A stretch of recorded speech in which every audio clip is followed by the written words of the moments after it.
memasuki bab yang ke-7 yang membahas tentang kompensasi. Nah, ketika kita merancang dan memelihara sistem kompensasi perusahaan, ini sebenarnya merupakan sebuah tanggung jawab yang besar. Dan ketika bisnis tersebut sudah menjalankan aktivitas internasional, tanggung jawabnya ini jauh lebih kompleks dan lebih sulit. Karena dengan penentuan gaji, penentuan tunjangan karyawan, ketika dia sudah memasuki level internasional, ini akan lebih rumit karena akan banyak pertimbangan-pertimbangan yang harus diperhatikan untuk para ekspatriat yang bekerja di negara-negara yang berbeda. Nah, kemudian perusahaan juga harus memikirkan dan mengelola para karyawan lain seperti host country atau third country. Nah, ini akan menjadi lebih kompleks sehingga masalah kompensasi ini menjadi tanggung jawab yang luar biasa untuk sebuah perusahaan yang sudah masuk ke dalam level internasional. Nah, ada tujuan utama, tujuan program-program kompensasi internasional bagi perusahaan multinasional. Jadi yang pertama tujuannya adalah menarik dan mempertahankan para karyawan yang berkualitas untuk penugasan internasional. Nah, ini kita bisa lihat dari perspektif perusahaan induk.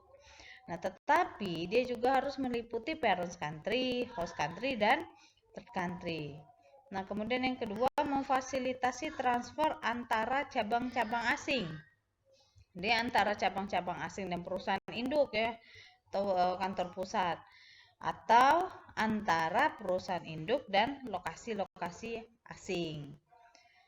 Nah, yang ketiga, menetapkan dan memelihara suatu hubungan yang konsisten dan layak antara kompensasi dan para karyawan dari semua cabang, baik di negara asal maupun di luar negeri. Dan yang terakhir, memelihara kompensasi yang layak dalam kaitannya dengan para pesaing. Sekalipun memang kita ingin meminimalisasi biaya-biaya pada tingkatan-tingkatan yang lain. Nah, kemudian kalau kita lihat dari tujuan kebijakan kompensasi internasional bagi karyawan, ini memiliki tujuan juga ya. Yang pertama adalah karyawan akan mengharapkan kebijakan biaya hidup, kebijakan. Tentu yang pertama adalah kebijakan proteksi keuangan. Jadi misalnya ada tunjangan, ada jaminan sosial, kemudian ada biaya-biaya hidup di lokasi yang baru karena dia tadi adalah ekspatriat sehingga dia memerlukan proteksi keuangan di negara baru. Kemudian yang kedua, karyawan akan mengharapkan penugasan asing tersebut memberikan peluang untuk kemajuan dalam hal keuangan ya, terutama misalnya pendapatan atau tabungan keluarga. Nah, kemudian yang ketiga, karyawan akan mengharapkan isu-isu seperti isu-isu perumahan, pendidikan anak, rekreasi, kemudian ada kemajuan karir, dan rekreasi ini bisa dimasukkan ke dalam kebijakan-kebijakan kompensasi. Nah, karyawan ini juga memiliki harapan-harapan untuk karirnya, untuk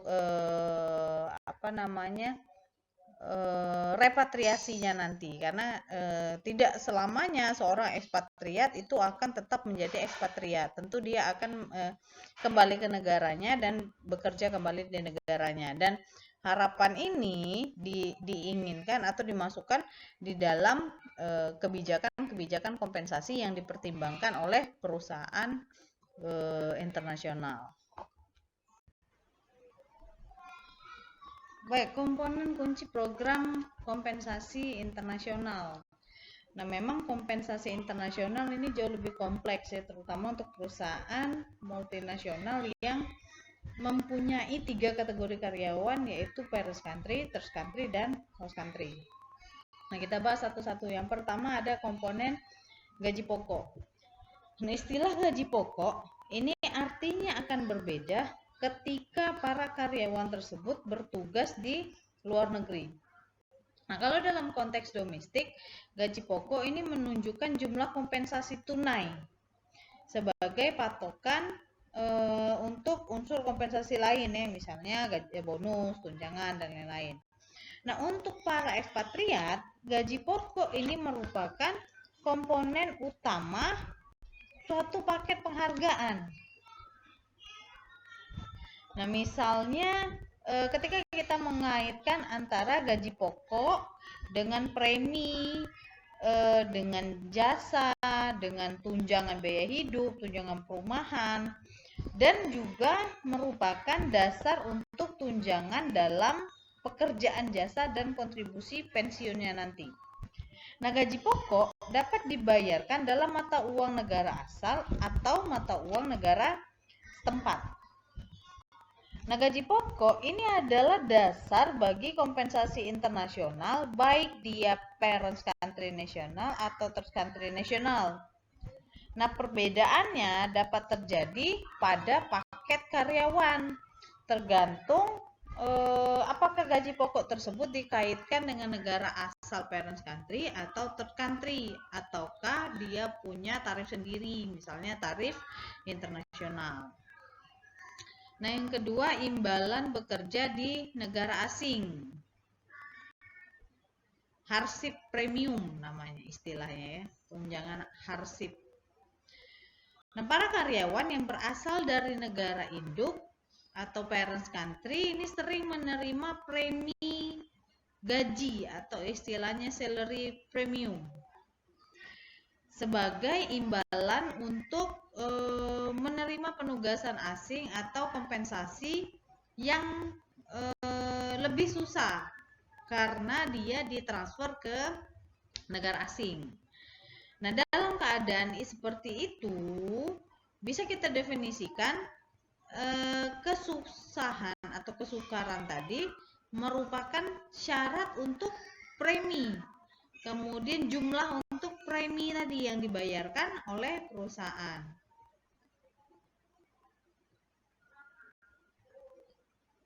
Nah, pembayaran untuk parent country, third country ini tentu akan berbeda tergantung pada penugasan, pada kesusahannya tadi, pada konsekuensi pajak dan lama penugasannya. Penugasan imbalan hardship ya namanya, hardship premium.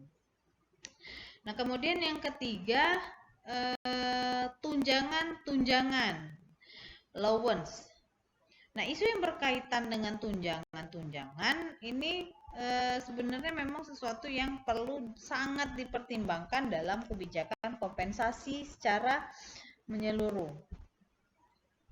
Nah, misalnya seperti tunjangan biaya hidup atau cost of living allowance atau biasa dikenal dengan istilah tunjangan KOLA.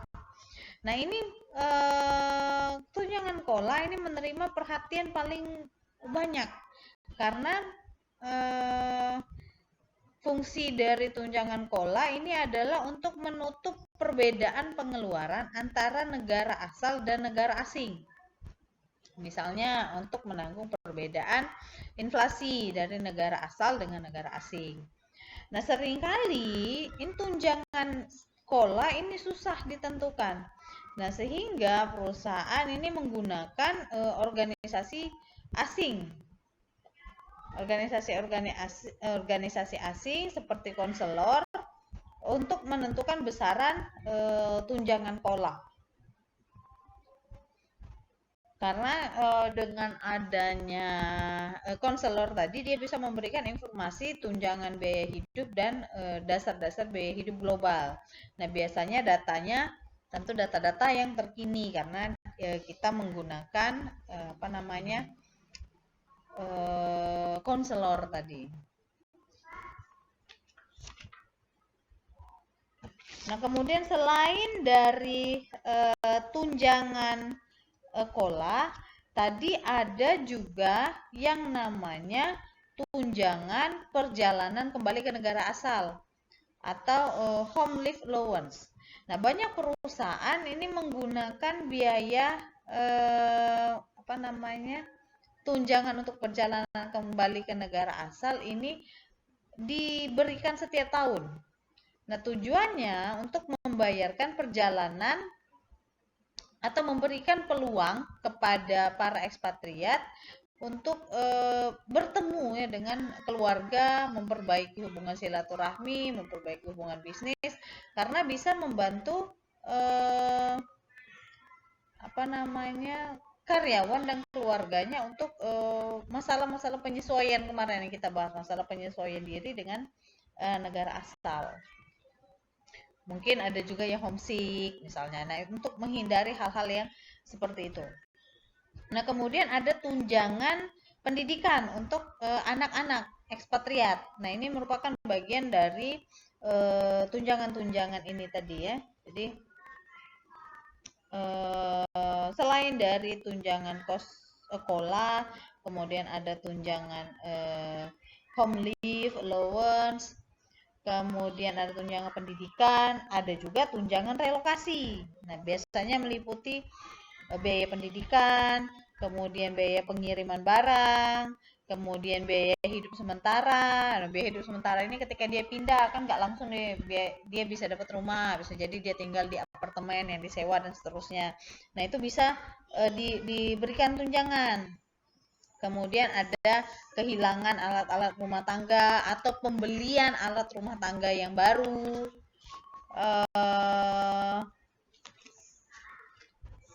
Kemudian bisa juga apalagi ya tunjangan-tunjangan yang berkaitan dengan biaya sewa. Nah, ini biaya-biaya ini, tunjangan-tunjangan ini disesuaikan ya secara periodik berdasarkan estimasi. Nah, kemudian yang terakhir juga ada yang namanya tunjangan perumahan. Nah, tunjangan perumahan ini disesuaikan juga dengan biaya rumah yang ada di negara tersebut. Nah, tunjangan-tunjangan. Nah, kemudian yang terakhir program-program kesejahteraan atau benefit. Nah, karena kompleksitas dari program kesejahteraan internasional ini sangat sulit dan merupakan pembahasan masuk ke dalam ranah kompensasi, salah satunya adalah rencana pensiun. Ini sangat sulit sekali karena praktek-praktek nasional ini sangat berbeda dengan praktek-praktek internasional. Misalnya perencanaan program pensiun, penutupan biaya pengobatan, program kesejahteraan jaminan sosial ini berbeda. Nah, oleh karena itu perusahaan ini juga harus mempertimbangkan beberapa hal. Yang pertama, apakah perusahaan tetap mempertahankan para ekspatriat dalam program negara asal atau tidak? Terutama jika perusahaan tersebut tidak menerima pengurangan pajak. Kemudian yang kedua, juga harus mempertimbangkan apakah perusahaan memiliki pilihan untuk mendaftarkan para ekspatriat dalam program kesejahteraan negara tuan rumah. Dan yang ketiga, mempertimbangkan apakah para ekspatriat seharusnya menerima program kesejahteraan jaminan sosial negara asal atau negara tuan rumah. Nah, ini juga harus diperhatikan. Nah, selain dari program kesejahteraan tadi, program-program multinasional ini, program-program kompensasi multinasional ini juga memberikan liburan dan cuti khusus. Termasuk tiketnya misalnya, termasuk liburan regulernya, cuti tahunannya, tiket untuk kembali tadi ya ke negara asal dan seterusnya. Nah, ini juga menjadi program-program kesejahteraan yang sangat diperhatikan dalam kompensasi internasional. Kemudian kita membahas tentang pendekatan kompensasi internasional. Jadi ada 7 pendekatan kompensasi internasional.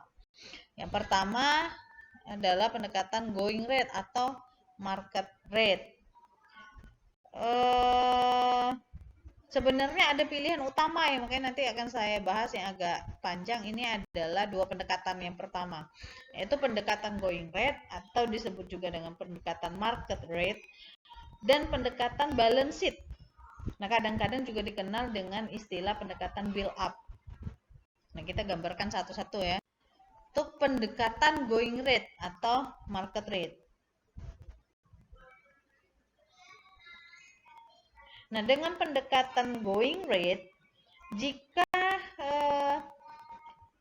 lokasinya berada di negara yang rendah gajinya, perusahaan multinasional ini biasanya menambahkan gaji pokok dengan tambahan program kesejahteraan. Nah, perusahaan multinasional ini bisa dapat informasi dari survei kompensasi lokal dulu. Dan dia juga bisa memutuskan apakah host country atau karyawan lokal, para ekspatriat dengan kebangsaan yang sama, atau para ekspatriat dari kebangsaan yang berbeda, ini akan menjadi titik referensi untuk patokan ya. Kita lihat dulu yang pertama, keuntungan dan kelemahan dari pendekatan going rate. Yang pertama, keuntungannya. Ada kesamaan dengan para karyawan lokal. Nah, ini sangat efektif untuk menarik parents country ya dan third country ke lokasi yang membayar gaji lebih tinggi daripada yang mereka terima di negara asal. Kemudian yang kedua, pendekatan ini cukup sederhana dan mudah dipahami oleh para ekspatriat. Nah, yang ketiga, para ekspatriat dapat mengidentifikasikan negara tuan rumahnya. Dan yang terakhir, sering terdapat keadilan di antara para ekspatriat dengan kebangsaan-kebangsaan yang berbeda. Nah, sedangkan kalau kita lihat dari sisi kelemahannya, pertama, akan ada perbedaan antara penugasan-penugasan untuk karyawan yang sama. Nah, hal ini jelas sekali ketika kita membandingkan suatu penugasan dalam suatu ekonomi yang maju dengan ekonomi yang berkembang. Nah, tetapi antara penugasan di berbagai ekonomi maju terdapat perbedaan-perbedaan dalam gaji manajerial dan perpajakan. Nah, ini juga berpengaruh signifikan terhadap tingkat kompensasi karyawan yang menggunakan pendekatan going rate. Nah, ini sehingga para karyawan individu ini peka sekali ya terhadap isu-isu untuk terutama di pendekatan going rate ini tadi, isu-isu seperti perbedaan tadi. Kemudian yang kedua, kelemahannya adalah akan ada perbedaan antara para ekspatriat dengan kebangsaan yang sama dengan lokasi-lokasi yang berbeda. Misalnya si A di negara maju tadi, si B di negara berkembang, ini akan memiliki kompensasi yang berbeda padahal mereka sama-sama ekspatriat. Nah, interpretasi yang tajam terhadap pendekatan going rate ini bisa mengarah pada persaingan untuk penugasan ke lokasi yang secara finansial ini bisa menarik. Jadi orang-orang pasti akan lebih senang untuk ditugaskan di negara-negara yang memiliki sistem ekonomi yang lebih baik dibandingkan dengan sistem ekonomi yang sedang berkembang, bahkan ekonomi yang kurang baik. Nah, ini akan menjadi penghambat atau kelemahan juga. Nah, akhirnya pendekatan going rate ini merupakan masalah setelah repatriasi. Repatriasi itu adalah ketika ekspatriatnya kembali ke negara asal. Nah, gaji karyawan ini kembali pada tingkat negara asal yang berada di bawah negara tuan rumah. Nah, ini menjadi masalah. Nah, pendekatan Oke, kita masuk ke pendekatan balance sheet atau build up. Jadi ada 4 kategori utama pengeluaran yang didatangkan oleh para ekspatriat yang dimasukkan dalam pendekatan balance sheet atau build up. Nah, yang pertama barang-barang dan jasa-jasa. Jadi pengeluaran negara asal untuk hal-hal seperti makanan, kebutuhan pribadi, pakaian, perlengkapan rumah tangga, kemudian rekreasi, transportasi, kemudian kesehatan. Yang kedua, perumahan. Nah, perumahan ini biaya-biaya yang berkaitan dengan perumahan di negara tuan rumah ya. Nah, kemudian pajak pendapatan. Nah, pajak pendapatan negara induk dan pajak pendapatan negara tuan rumah. Sorry, bukan pajak kendaraan ya, pajak pendapatan ya. Yang keempat, cadangan. Cadangan itu cadangan keuangan, misalnya kontribusi untuk tabungan, pembayaran tunjangan, kontribusi pensiun, untuk investasi, untuk pendidikan, pajak jaminan sosial, dan lain-lain. Nah, tujuan dasar dari pendekatan balance sheet ini adalah untuk pemeliharaan standar hidup di negara asal, ditambah dengan imbalan finansial. Nah, gaji dan tunjangan negara asal ini merupakan fondasi untuk pendekatan balance sheet ini. Penyesuaian terhadap paket negara asal untuk menyeimbangkan pengeluaran tambahan di negara tuan rumah.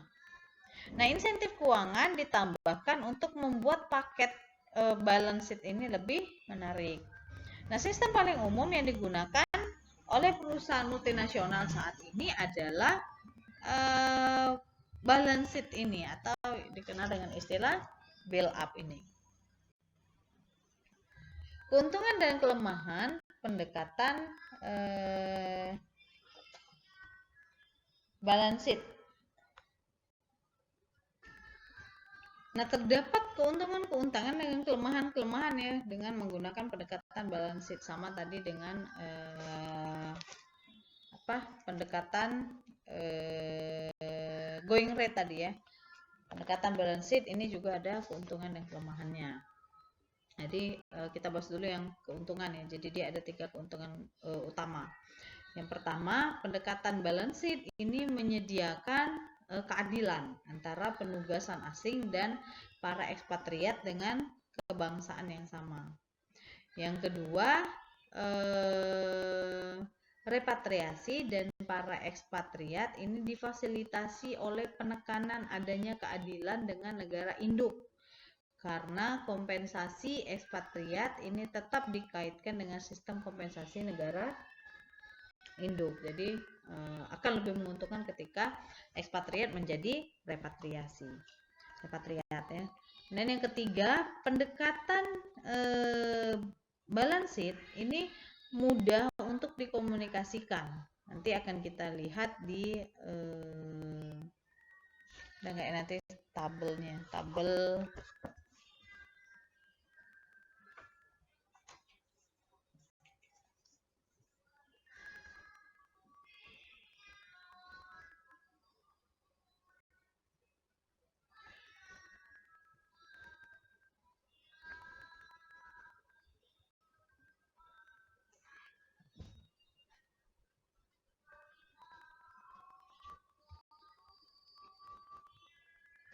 nggak ada ya kayaknya, sorry akan mudah dikomunikasikan untuk para karyawan. Jadi misalnya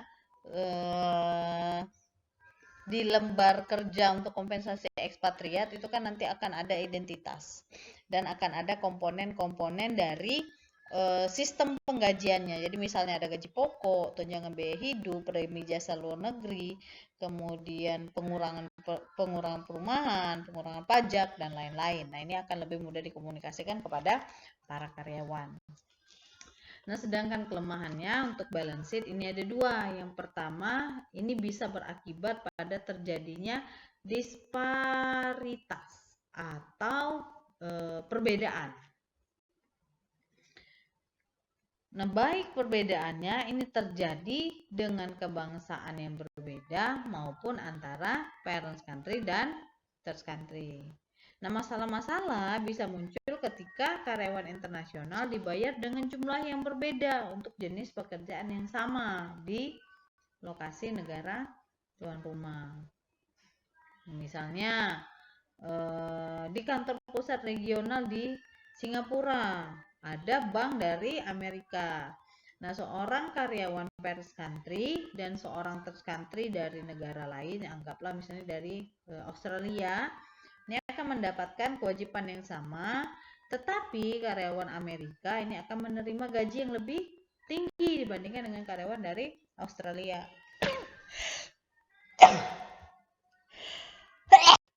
Nah, kenapa bisa terjadi? Karena memang tingkat gaji pokoknya ini berbeda di Amerika dan di Australia tadi.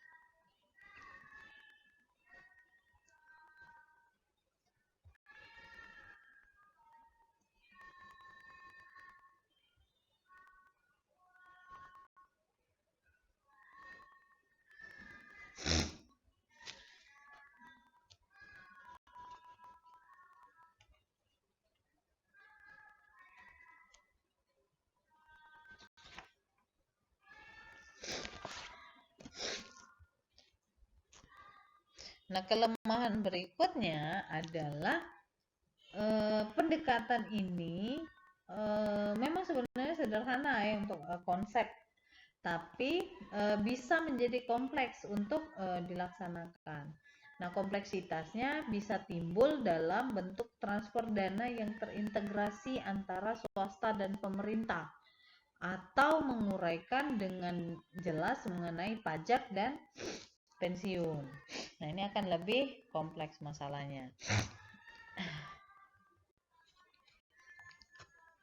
Nah, ini pendekatan balance sheet kompensasi internasional ya. Nah, kita bisa lihat di gambar ini, dia memperlihatkan mengenai sistem kompensasi balance sheet. Nah, pendekatan kompensasi balance sheet ini digunakan ketika perusahaan multinasional mengirimkan para ekspatriat dari perusahaan induk ke cabang-cabang di luar negeri. Antara cabang di luar negeri dan cabang di luar negeri lainnya kembali ke kantor pusat atau lokasi negara asal. Nah, pendekatan balance sheet ini digunakan untuk para ekspatriat berpengalaman dan tingkat menengah. Nah, bisa juga untuk mendorong dan memfasilitasi kepindahan para ekspatriat tadi, atau kembalinya mereka atau repatriasinya. Tetapi dengan jumlah ekspatriat yang besar, ini bisa menjadi kompleks. Nah, pendekatan balance sheet dalam menetapkan kompensasi ekspatriat dimulai dengan melihat kompensasi karyawan, kompensasi dasarnya, misalnya gajinya, tunjangan, kemudian bentuk-bentuk remunerasi moneter atau non-moneter. Nah, untuk itu ditambahkanlah yang di tengah ini, komponen insentif dan komponen penyesuaian atau penyamaan yang menjamin ekspatriat tidak mengalami kerugian dari perbedaan-perbedaan di negara asing dalam masalah gaji atau tunjangan.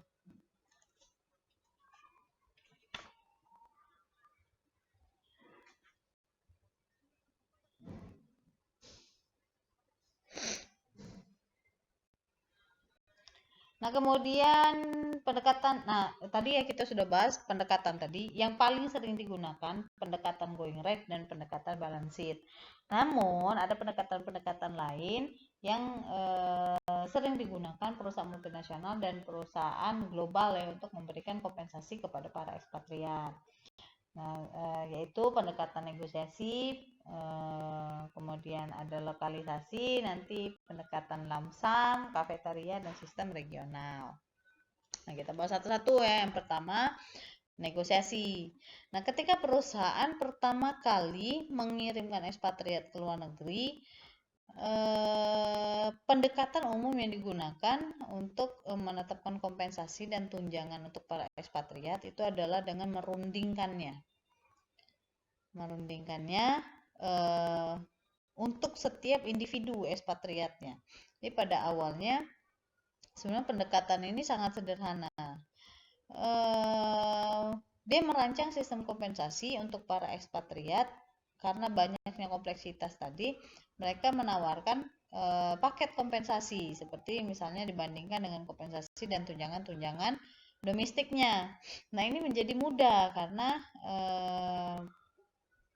para ekspatriat melakukan atau merundingkan dengan para manajer sehingga dia menjadi tidak begitu kompleks. Nah, ini untuk negosiasi.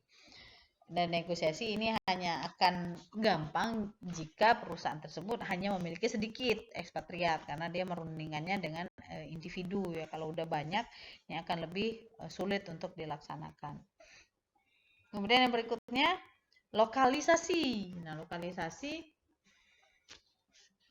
pendekatan ini digunakan untuk mengatasi masalah tingginya biaya dan ketidakadilan yang dirasakan di antara karyawan cabang luar negeri.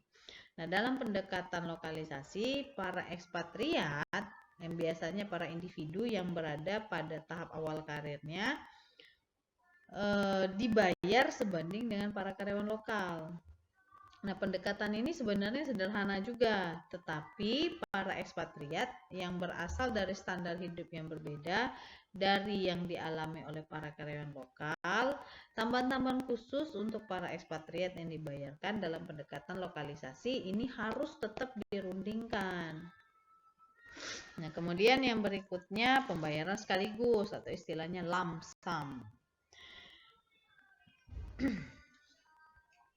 Nah, tadi kita sudah bahas tentang pendekatan balance sheet. Nah, pendekatan balance sheet ini kan bisa dikatakan mencampuri keputusan gaya hidup ekspatriat ya. Dalam pendekatan lump sum ini perusahaan hanya menentukan jumlah gaji ya, besaran gaji untuk para ekspatriat. Dan kemudian mereka membiarkan ekspatriat menentukan bagaimana mereka menggunakan gajinya, misalnya untuk perumahan, transportasi, perjalanan, kunjungan ke negara asal, pendidikan dan sebagainya. Jadi istilahnya perusahaan itu memberikan gajinya langsung plek. Nah, terserah nih mau digunakan untuk apa saja. Apakah mau pulang ke negara asal, transportasi, perjalanan dan seterusnya. Sehingga gajinya hanya diberikan satu kali. Jadi tidak ada tunjangan-tunjangan seperti balance sheet, seperti going rate tadi. Kemudian kafetaria. Kafetaria ini pendekatan sebenarnya digunakan untuk para eksekutif ekspatriat dengan gaji yang sangat tinggi. Nah, ini menyediakan serangkaian pilihan manfaat yang dapat dipilih sendiri oleh para ekspatriat atau istilahnya dengan kafetaria, milih sendiri. Keuntungan-keuntungannya itu bertambah baik bagi perusahaan maupun individu serta keutamaan yang berkaitan dengan pajak atau tunjangan-tunjangan dan penghasilan tambahan dibandingkan dengan penghasilan tunai. Karena individu tidak memerlukan banyak uang tunai. Nah, pendekatan ini bisa memberikan manfaat untuk ekspatriat seperti misalnya mobil dinas, rumah dinas, kemudian fasilitas-fasilitas lainnya ya. Nah, ini bisa menguntungkan karena dia tidak menambah penghasilan untuk pajak. Karena kalau misalnya ekspatriat itu diberikan tambahan penghasilan, tentu pajaknya akan meningkat ya, karena setiap penghasilan itu akan ada yang namanya pajak. Nah, yang terakhir adalah sistem regional. Nah, untuk para ekspatriat yang membuat komitmen terhadap penugasan jabatan di wilayah tertentu di internasional, beberapa perusahaan mengembangkan kompensasi regional dengan sistem tunjangan untuk mempertahankan keadilan di wilayah tersebut. Nah, sebenarnya sistem ini digunakan untuk pelengkap ya bagi pendekatan-pendekatan yang kita bahas di awal. Nah, apabila individu ini kemudian hari dipindahkan ke wilayah lain, gaji mereka akan ditransfer pada salah satu sistem, seperti misalnya tadi balance sheet atau going rate.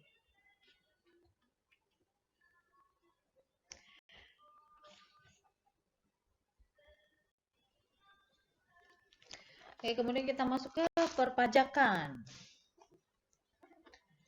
Nah, perpajakan ini bisa menimbulkan tanggapan emosional karena aspek kompensasi internasional ini membutuhkan perhatian paling banyak ya dari praktisi SDM dan para ekspatriat itu sendiri, baik dia parent country maupun third country. Sebenarnya kalau kita bicara tentang pajak, nggak ada orang yang mau bayar pajak ya, jadi tidak seorang pun mau bayar pajak. Nah, sehingga masalah ini menjadi masalah yang kompleks baik untuk perusahaan maupun para ekspatriat itu sendiri. Misalnya kalau kita lihat pajak di setiap negara ini memiliki kebijakan-kebijakan pajak yang berbeda dan besaran pajaknya ini lumayan. Jadi misalnya di negara Australia akan berbeda dengan negara Singapura, bahkan dengan Amerika ini tentu akan berbeda sistem dan besaran pajak yang akan diberhentikan.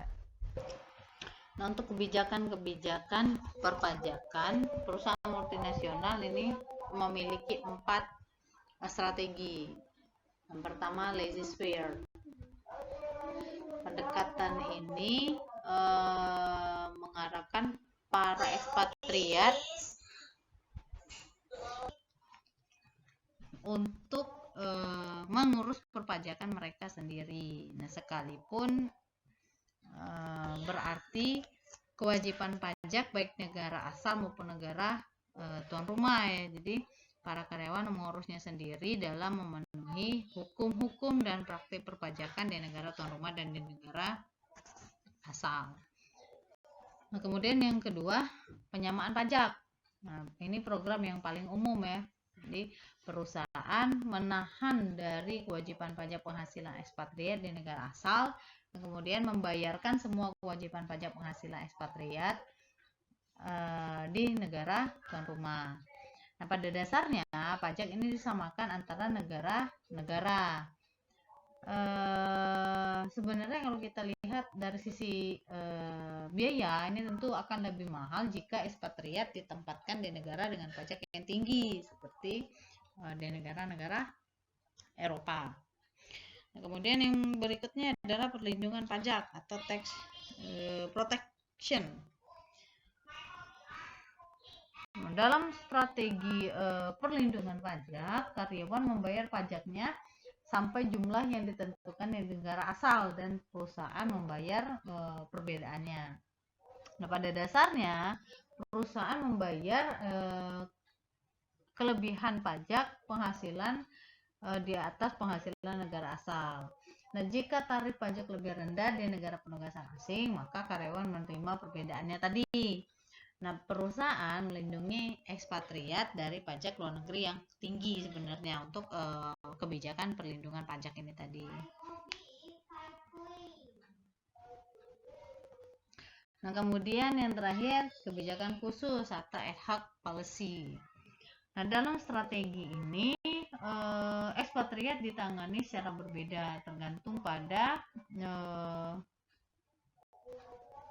individual itu sendiri yang mereka rundingkan dengan perusahaannya.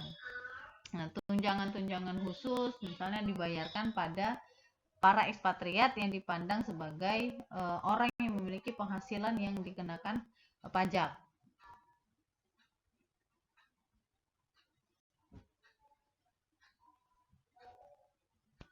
Nah, untuk mengimbangi hal tersebut, perusahaan biasanya mengganti ekspatriat untuk kelebihan biaya pajak global yang menjadi tanggungan mereka ketika mereka menetap di negara tersebut. Kemudian merancang strategi kompensasi untuk perusahaan multinasional. Nah, tadi kita sudah bahas tentang masalah-masalah yang berkaitan dengan paket kompensasi ya dan tunjangan untuk para ekspatriat.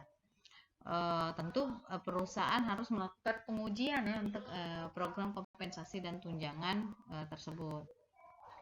Semakin banyak jumlah cabang asing, tentu akan semakin rumit juga program kompensasi yang diberikan, karena setiap negara punya kebijakan. Tentu juga perbedaan kompensasi antara parent country, third country, dan host country ini juga menjadi pertimbangan ya. Nah, sejumlah pilihan untuk menetapkan sistem kompensasi internasional ini digunakan oleh perusahaan multinasional yang berbeda. Misalnya, yang pertama adalah skala kantor pusat.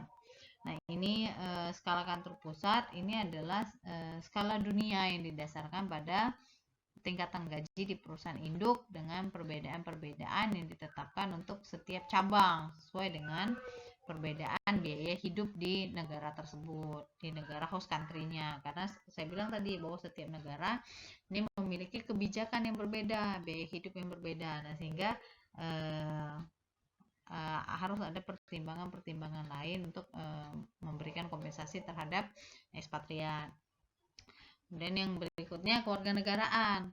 Ini adalah skala yang didasarkan pada negara kewarganegaraan karyawan tersebut. Nah, yang terakhir adalah global. Nah, bagaimana kita menetapkan dasar global untuk setiap posisi. Nah, mungkin misalnya dengan perbedaan di setiap cabang. Nah, hal ini menjadi bentuk pembayaran yang sama untuk pekerjaan yang sama atas suatu dasar yang meliputi global atau seluruh dunia.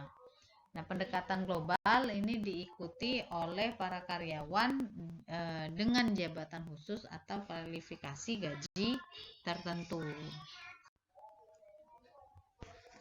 Nah, kemudian sedikit lagi ya kita bahas tentang tunjangan-tunjangan internasional. Sebenarnya kalau kita bicara tentang tunjangan, tentu setiap negara secara normal ini akan memberikan tunjangan ya.